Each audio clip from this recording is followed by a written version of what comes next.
Hello guys, আসসালামু আলাইকুম। আশা করি আপনারা সবাই কেমন আছেন। আশা করি আপনারা সবাই অনেক ভালো আছেন। আগামীকালকে এক বড় ভাইয়ের কাছ থেকে শুনলাম যে এখন বাংলাদেশের পরিস্থিতি এমন একটা হাল হয়ে যাবে, কারণ যে হাল হয়ে যাবে আপনাদেরকে আমি সেটা বলছি। কথাটা হচ্ছে যে বাংলাদেশ কি জন্য ওই হালে চলে যাবে, কারণ আমাকে বলছে যে এক গাছে ধরবে আম, ওই গাছে আম ধরবে, দ্বিতীয় গাছে ধরবে আপনার আমের আট, যেটাকে বলে আমের আমরা বড়া বলি, সেটা ধরবে। তো তারপর তারপর আমের মুচি ধরবে আরেক গাছে।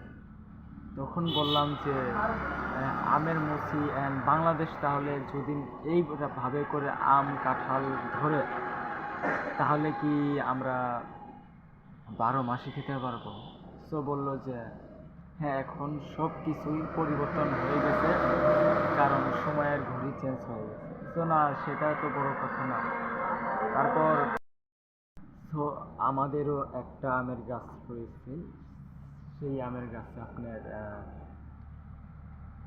আম যখন ধরে তখন হচ্ছে যে আম ধরার সময় কিন্তু আমটা ছোট থাকে, কারণ সেই গাছে আজ পর্যন্ত আম খেতে পারিনি, কারণ সেই গাছে আম হচ্ছে আপনার যে ধরে ঠিক পাকিয়ে এসে খেয়ে নিয়ে চলে যায়, আর পাওয়া হয় না। তো একটা বিষয় মাথায় নিতে পারলাম না, কি বিষয়টা মাথায় নেওয়া গেল না। যে বড় ভাই বলল যে আম হচ্ছে এক গাছে ধরবে আম, আর এক গাছে মুচি, আর এক গাছে আমের মৌল। এইভাবে এখন শুনি কিনা যে আম ধরবে, কারণ যখন দেখি যে গাছে যখন আমের মুচি ধরে, তখন তো দেখি সেই গাছে আমের মুচি থেকে শুরু করে আম পাকানো পর্যন্ত আমরা খেয়ে শেষ করে দিয়েছি। তো এই কথা শোনার পর হচ্ছে জিনিসটা অন্যরকম লাগলো। তারপর এদিক সেদিক ঘোরাফেরা করলাম যে এরকম ডায়েটে নিয়ে একটা কি ভিডিও বানানো যাবে কি না। তারপর অনেকেই বললো আচ্ছা বানাস, ঠিক আছে, কোনো সমস্যা নেই, আপনি বানায়েন। তো আমার সামনে একটা আমের গাছ রয়েছে, কিন্তু যাক, ওই রকম পরিবর্তন হয়েছে, আরও ভালো হয়েছে। যাক, আমি যেটা চাই যে আমের গাছে ঢেল মারবো আম পাড়ার জন্য, যেন আম না পড়ে, যেন পড়ে কি ঢাল যেন পড়ে, এটাই চাই আমি। তো এই পর্যন্ত এই ভিডিওটা দেওয়ার থাকলো।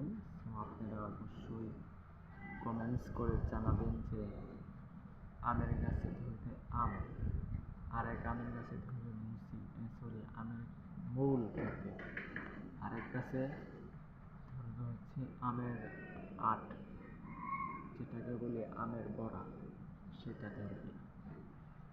আচ্ছা, যাই হোক, বুঝতে পারছি আপনাদের কথা।